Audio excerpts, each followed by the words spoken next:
Hello everyone, कैसे हैं आप सब। आई होप आप लोगों की प्रेगनेंसी जर्नी बहुत ज़्यादा अच्छी चल रही होगी। सो आप लोगों को जैसे पता है कि मेरी डिलीवरी हो चुकी है और मुझे हुई है बेबी गर्ल। तो बहुत सारे लोगों के क्वेश्चन आ रहे हैं कि आप अपने सिम्टम्स शेयर कीजिए। तो चलिए इस वीडियो में मैं वही शेयर करने वाली हूँ। सो उसके पहले मैं आप लोगों को बता दूं गाइस कि मेरी जो डिलीवरी हुई है वो सी सेक्शन से हुई है। बहुत सारे लोग बोल रहे हैं कि सी सेक्शन से क्यों हुई है, तो मैं आप लोगों को बता दूं कि एक्चुअली बेबी जो थी ना, ब्रीच पोजीशन में आ गई थी। उनका सर जो था वो ऊपर आ गया था और पैर वो नीचे साइड आ गया था। और उससे भी बड़ी कॉम्प्लिकेशन थी कि बच्चेदानी का मुंह भी नहीं खुला था और जहाँ से बेबी बॉर्न होने वाली थी वो जगह भी उतनी बड़ी नहीं खुली थी जहाँ मतलब कि बेबी वहाँ से डिलीवर हो सके। इसके लिए थोड़ी कॉम्प्लिकेशंस हो रहे थे, तो जिसकी वजह से मुझे सी सेक्शन चूज करना पड़ा। और यहाँ पे ना कोई ऐसे बहुत बड़े क्या बोलते हैं कि ऐसा नहीं था कि मुझे ब्लड की कमी थी या बहुत अलग जो रीजंस होते, वो ऐसा कुछ नहीं था। वो सिर्फ सडन चीजें हो गई थी, पहले से कोई प्लान नहीं था कि सी सेक्शन हो जाएगा। तो यहाँ पे सडन मतलब जैसे ही मुझे थोड़ा सा पेन होना शुरू हुआ था, मैं डॉक्टर के पास गई। 4 घंटे का मैंने लेबर पेन सहा। उसके बाद एनएसटी वगैरह का टेस्ट हुआ, जो कि अच्छा नहीं आया था। एनएसटी टेस्ट में बेबी की जो हार्ट बीट थी वो मेरे दर्द के, जब मेरा दर्द बढ़ रहा था तो बेबी की हार्ट बीट बहुत ज्यादा कम हो रही थी।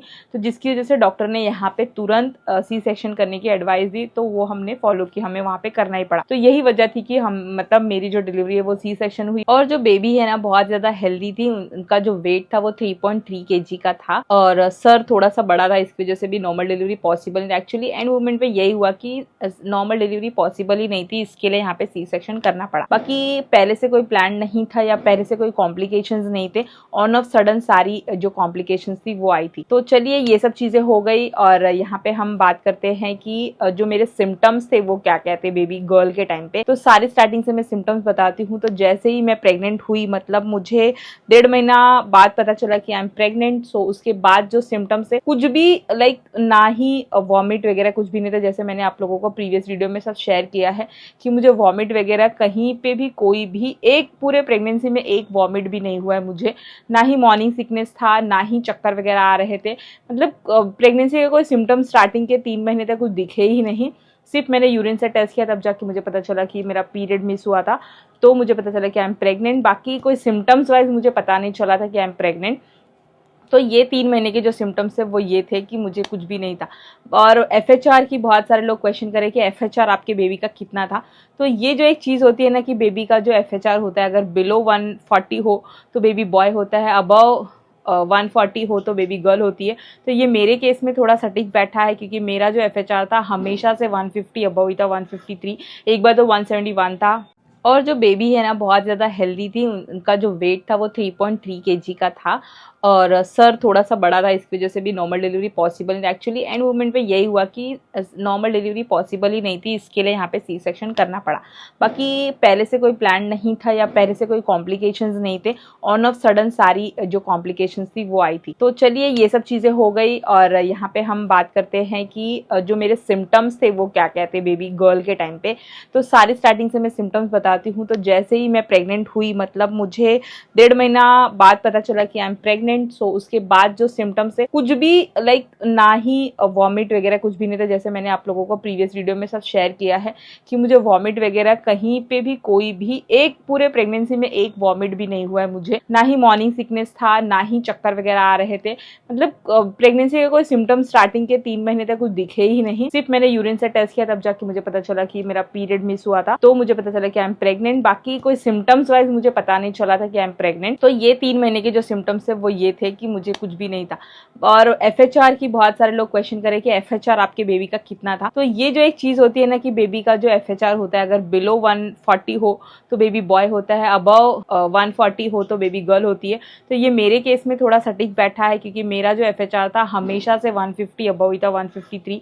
एक बार तो 171 था। तो जो ये एफएचआर वाली बात थी वो मेरे टाइम पे बहुत ज्यादा सटीक बैठी थी कि मेरे बेबी का एफएचआर था वो हमेशा से 150 अबव था, कभी 150 बिलो था ही नहीं। 140 बिलो तो बहुत दूर की बात है, 150 बिलो कभी था ही नहीं।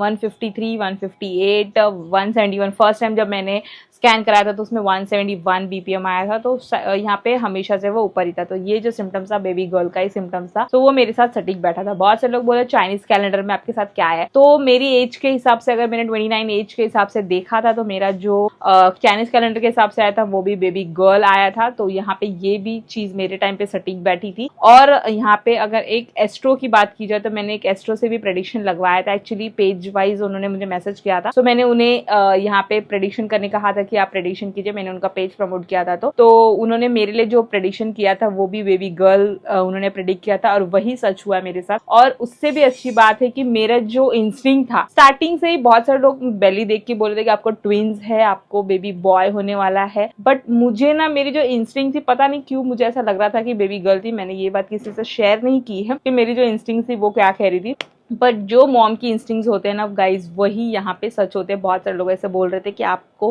क्या लग रहा था कि आपको क्या हो गया, बट इनर साइड मुझे ऐसा लग ही रहा था कि मुझे बेबी गर्ल होने वाली है।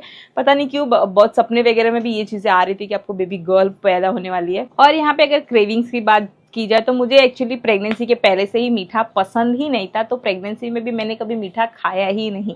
और यहाँ पे मैं आप लोगों से बात करूँ कि तीखा खाने की, तो तीखे सामान मतलब मुझे इतना, पानी पूरी ये सब चीज़ें मैंने इतनी प्रेगनेंसी में खाई, मतलब ऑलमोस्ट सारी तीखी, यहाँ पे चटनी चावल ये सब मैंने इतना प्रेगनेंसी में खाया ना। मीठा मतलब मीठा इन द सेंस, मुझे जो आइसक्रीम वगैरह पसंद थी वो एक दो बारी मैंने प्रेगनेंसी में खाई है, बाकी मैंने यहाँ पे कुछ भी इतना मीठा कंज्यूम किया ही नहीं है। तो ये थोड़ा अपोजिट बैठा है मेरे केस में कि मुझे तीखा खाना पसंद था और बेबी गर्ल बॉर्न हुई है। तो ये सिम्टम्स खाने का जो होता है वो हार्मोनल चेंजेस की वजह से होता है और अपने टेस्ट के हिसाब से भी होता है। तो यहाँ पे ये चीजें कोई ये सिम्टम्स नहीं है मेरे हिसाब से, बाकी आप लोग देख लेना। तो मेरे प्रेगनेंसी में ये सारे सिम्टम्स थे। और जो नेक्स्ट बात की जाए कि मेरा वजन कितना बढ़ा था, यहाँ पे बोलते हैं कि बहुत ज्यादा वजन नहीं बढ़ता है तो बेबी गर्ल होती है, बहुत ज्यादा वजन बढ़ता है तो बेबी बॉय होता है। बट मेरे केस में ना मेरा वजन बहुत ज्यादा बढ़ गया था, इवन बेली साइज भी बहुत ज्यादा था, और जिसकी वजह से लोगों को लग भी रहा था कि ट्विंस होने वाले हैं। बहुत से लोग ने मुझे डिलीवरी के बाद बोला कि हमें तो लगा था कि आपको ट्विंस होने वाले हैं। सो यहाँ पे बहुत सारे लोग बोलते थे कि आपका बेबी बम था वो गोल था। सो मे बी हो सकता है गोल, बट मुझे देखने में ना वो हमेशा से ओवल, मतलब आगे की साइड ही लग रहा था। मे बी बेबी पूरा पेट में थी, इसके लिए शायद ऐसा होगा। तो ये भी शायद सच हो सकता है कि बेली जो था वो मेरा गोल था और बेली बटन जो थी ना वो एकदम बाहर निकली हुई थी। और यहाँ पे नेक्स्ट सिम्टम्स की बात की जाए तो जो था कि नेक वगैरह ब्लैक पड़े थे। तो गाइज यहाँ पे बोलते हैं कि जो बेबी गर्ल से आप प्रेग्नेंट होते हो ना, तो बेबी गर्ल जब ब्यूटीफुल होती है, मतलब बहुत सुंदरता उसकी साइड जाती है, इसके लिए आप लोगों का नेक फेस वगैरह बहुत ज़्यादा डल हो जाता है। तो हाँ, ये मेरे केस में बहुत ज़्यादा सटीक बैठी थी कि मेरे नेक वगैरह ना अभी भी थोड़े थोड़े काले हैं, बहुत ज़्यादा डार्क हो गए थे। और हाथ वगैरह भी यहाँ पे आप देखोगे तो बहुत ज़्यादा डार्क हो गए थे, फेस बहुत ज्यादा डल हो गए थे, बहुत ज्यादा डार्क सर्कल्स जैसे दिख रहे थे। और अभी तो थोड़े थोड़े निकले हुए, बट इतना नहीं था। बट प्रेगनेंसी का जब थर्ड ट्राइमेस्टर लगा ना, तो डार्क सर्कल्स और ये जो पूरे नेक वगैरह डार्क हुए थे बहुत ज्यादा हो गए थे। तो ये बेबी गर्ल के सिम्टम्स है जो मेरे साथ बहुत ज्यादा सटीक बैठे थे। और वहीं जो मैं वजन की बात कर रही थी ना, तो मेरा वजन है ना 15 to 16 या 17 केजीज बढ़ा था, क्योंकि मेरा प्री प्रेगनेंसी जब था ना, जब मैं प्रेग्नेंट नहीं थी, तो मेरा वेट 50, 51, 52 के अप्रॉक्स रहता था। और मेरा 9 मंथ जैसे ही, इवन आप लोगों ने सुना होगा कि मेरी जो डिलीवरी है वो पूरे 9 मंथ होने के बाद हुई थी। तो ये भी बेबी गर्ल का सिम्टम्स होता है, मतलब बोलते हैं कि अगर बेबी गर्ल होती तो आपको पूरा 9 मंथ लगता है। तो 9 मंथ तक, इवन जो लास्ट डे था उस दिन मेरा वजन 68 पॉइंट समथिंग था। तो आप समझ सकते हो कि मेरा वेट कितना ज़्यादा बढ़ा हुआ था, बहुत ज़्यादा, क्योंकि बेली साइज भी बहुत ज़्यादा बड़ी थी इसकी वजह से। तो यहाँ पे वजन बहुत ज़्यादा था। तो ये कुछ जो सिम्टम्स थे मुझे गर्ल के सिम्टम्स थे। बाकी देखो कैसा हुआ था कि मेरे सिम्टम्स वाइज अगर मैं प्रेडिक्ट करने गई थी तो मुझे बेबी बॉय के सारे सिम्टम्स लगे थे। थोड़े बहुत सिम्टम्स में भी मैंने इग्नोर किए थे जो कि बेबी गर्ल के थे, शायद वो मुझे तभी नहीं दिखे थे। तो अभी मैं आप लोगों के साथ वही शेयर करी कि मेरे प्रेगनेंसी में बहुत ज़्यादा सिम्टम्स नहीं थे, बट हाँ थोड़े थोड़े जो सिम्टम्स है वो मैं आप लोगों को बता रही हूँ। कि देखो वॉमिट वगैरह तो मुझे पहले से नहीं हुई थी, मैंने ये बोला था। बाकी चक्कर वगैरह वो सब नहीं आता, वो सब मैंने सब आप लोगों को बता दिया है। बाकी जो सिम्टम्स है वो भी मैंने आप लोगों के साथ शेयर कर दिए हैं। तो यही सारे सिम्टम्स है। और पैरों में स्वेलिंग की बात की जाए तो पैरों में ना 8.5 मंथ जैसे, मतलब 9 मंथ जैसे शुरू हुआ समझ लो, वैसे ही पैरों में बहुत ज़्यादा स्वेलिंग हो गई थी। बट वो 15-20 डेज ही थी, उसके बाद वो पूरे स्वेलिंग अपने आप गायब हो गई थी। मे बी वो खून की कमी की वजह से हुई थी, किस कमी की वजह से हुई थी वो नहीं पता। बट ये अगर सिम्टम्स वाइज लिया जाए तो ये पैरों में स्वेलिंग वगैरह होना बेबी बॉय के सिम्टम्स होते हैं, बट मुझे हुई है बेबी गर्ल। तो ये भी सिम्टम्स मेरे साथ थोड़े सटीक नहीं बैठे, बट पूरे प्रेगनेंसी मेरे पास मेरे को स्वेलिंग नहीं थी, तो ये सिम्टम्स को मैं सिम्टम्स कंसिडर नहीं करी थी, इसके लिए भी मैंने आप लोगों से ये शेयर नहीं किया। बट थोड़े 20 डेज मुझे थोड़े ये स्वेलिंग की इशू थी, फेस वगैरह पूरा स्वेल हो गया था, हाथ वगैरह स्वेल हो गया था, इवन पूरी बॉडी अगर आप देखोगे तो स्वेल टाइप हो गई थी। मुझे ऐसा लग रहा था कि ये ब्लड की कमी की वजह से हुआ है, तो ये सिम्टम्स में मैं इसे काउंट नहीं कर रही थी। सो गाइज मेरी प्रेगनेंसी में ना यही सारे छोटे मोटे सिम्टम्स से, बहुत ज्यादा वाले सिम्टम्स नहीं थे। और एक इचिंग वाली जो सिम्टम्स थी वो मुझे प्रॉपर इचिंग नहीं थी, एक्चुअली प्रेगनेंसी से रिलेटेड मुझे इचिंग नहीं थी, हार्मोनल चेंजेस की वजह से इचिंग नहीं थी, वो मुझे एलर्जेटिक इचिंग थी, तो मैं भी उसे सिम्टम्स कंसिडर नहीं करी, क्योंकि मुझे प्री प्रेगनेंसी भी थोड़े एलर्जिक वाले खुजली होती थी, तो मैं यहाँ पे उसे सिम्टम्स कंसिडर नहीं करी। मेरे प्रेगनेंसी के टाइम पे बेबी बॉय बेबी गर्ल का प्रेडिक्शन करने के लिए मैं इसे सिम्टम्स वाइज नहीं मान रही हूँ, तो ये मैं आप लोगों को नहीं बता रही। और यहाँ पे अगर आप प्रेडिक्शन करें तो, क्योंकि देखो सबके सिम्टम्स बहुत अलग होते हैं, मेरे सिम्टम्स बेबी गर्ल के जो थे मे बी वही सेम सिम्टम्स आपके बेबी बॉय के टाइम पे हो सकते हैं, तो सिम्टम्स यहाँ पे मैच नहीं होते। और लीनिया निग्रा की जो बात करें, अगर लाइन जो पेट पे होती है वो पूरी स्ट्रेट थी, तो वो भी एक हार्मोनल चेंजेस की वजह से होती है, तो यहाँ पे उसे भी सिम्टम्स वाइज हम काउंट नहीं कर सकते हैं। जो बेली बटन मैंने बताया वो पहले से ही 5th मंथ से ही एकदम अबव मतलब बाहर थी, तो वो भी मैं सिम्टम्स वाइज काउंट नहीं करी, क्योंकि बेली बटन का बाहर आना नॉर्मल होता है, क्योंकि जैसे बच्चा ग्रो करता है वैसे बेली बटन बाहर आ जाती है, तो ये बेबी बॉय बेबी गर्ल का कोई सिम्टम्स नहीं बताता है आप लोगों को। और यहाँ पे एक सिम्टम्स की बात करूँ तो जो कि बेबी मूवमेंट की बात है और कौन से साइड सोना पसंद था, तो बेबी मूवमेंट मुझे हमेशा से लेफ्ट साइड ही फील हो रही थी, और मुझे सोना एक्चुअली दोनों साइड पसंद था, कभी मैं लेफ्ट साइड सोती थी कभी राइट साइड, तो ये इसे भी मैं सिम्टम्स में कंसिडर नहीं करी, क्योंकि बहुत सारे लोग जिस साइड कंफर्टेबल होते हैं वही साइड सोएंगे सॉरी। तो और बाकी बेबी मूवमेंट की बात की जाए तो जिस साइड बेबी होगा वही साइड मूवमेंट करेगा, तो आपके पेट में कौन सा साइड बेबी ज़्यादा है वो साइड ही मूवमेंट मुझे ज़्यादा फील होती थी, तो मेरी बेबी लेफ्ट साइड बहुत ज़्यादा थी, तो इसके लिए सारी उसकी जो मूवमेंट्स थी वो मुझे लेफ्ट साइड और फील हो रही थी। और जो मुझे बेबी मूवमेंट है ना, वो मुझे जब मुझे फील होना शुरू, ऐसे लोग बोलते हैं कि 4-5वें महीने से बेबी मूवमेंट होनी शुरू हो जाती है, बट मुझे ना 6.5 महीने बाद, यानी 7वां महीना लगने तक मुझे बेबी मूवमेंट ज़्यादा नहीं फील हो रही थी। 7 मंथ में मुझे बेबी मूवमेंट बहुत ज़्यादा फील हुई, 8 मंथ में, 9 मंथ में भी बेबी मूवमेंट बहुत ज़्यादा हो रही थी मुझे। और यहाँ पे एक जो सिम्टम्स होता है कि मतलब पूरा 9 मंथ जाने के बाद ही पता चलता है कि बेबी बॉय से अगर आप प्रेग्नेंट हो तो आपका स्टार्टिंग जैसे 9 महीना शुरू होता है, 15 डेज 20 डेज जाता है, आपकी डिलीवरी हो जाती है अगर आप बेबी बॉय से हो प्रेग्नेंट हो तो। बट वहीं अगर आप बेबी गर्ल से प्रेग्नेंट हो तो पूरे 9 महीने बाद आपकी डिलीवरी होती है, पूरा 9 महीना बेबी गर्ल ले लेती है, ऐसा माना जाता है।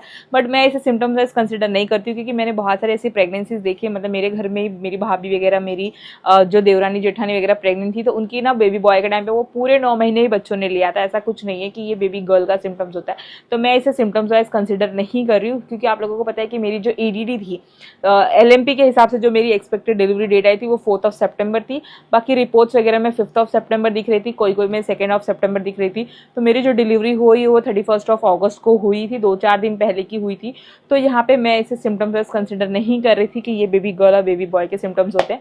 और मैं आप लोगों के साथ एक बात और भी बोल दूंगा, इसकी अगर आप ना ये सब सिम्टम्स को अपनी प्रेगनेंसी में रिलेट कर रहे हो तो इसे ना 100% एक्यूरेट मत मानना, क्योंकि ये एक्यूरेट नहीं होते हैं, जस्ट फॉर आपकी सेटिस्फेक्शन के लिए, आपको ऐसे जानने के लिए कि हाँ आपके जो सिम्टम्स है वो बेबी बॉय के कि बेबी गर्ल के हैं, तो आप इसे यहाँ पे प्रेडिक्ट कर सकते हो। बाकी 100% एक्यूरेट तो नहीं होते सारे सिम्टम्स, क्योंकि हार्मोनल चेंजेस होते हैं, वो बॉडी वाइज बहुत ज़्यादा चेंजेस होते हैं, डिफरेंट होते हैं। तो यहाँ पे आप लोग ये इसे बहुत ज़्यादा मतलब मेरे जो सिम्टम्स है वो बेबी बॉय के भी सिम्टम्स हो सकते हैं किसी के साथ, तो यहाँ पे ये 100% एक्यूरेट नहीं होते हैं। सो गाइज यहाँ पे ना इस वीडियो के लिए इतना ही। सारे सिम्टम्स जो मेरे साथ है वो मैंने सारे आप लोगों के साथ शेयर कर दिए हैं। मैंने प्रीवियस वीडियो में भी आप लोगों के साथ थोड़े बहुत सिम्टम्स शेयर किए थे, तो आप लोग वो वीडियोज़ को भी देख लेना, वो मैंने यहाँ पे लिंक में डाला हुआ है। और बहुत सारे ऐसे सिम्टम्स भी होते हैं जो मैंने डिस्क्रिप्शन में डाला है, तो वो भी आप लोग एक बार पढ़ लेना। सो चलिए गाइज इस वीडियो के लिए इतना ही, बाय बाय, टेक केयर।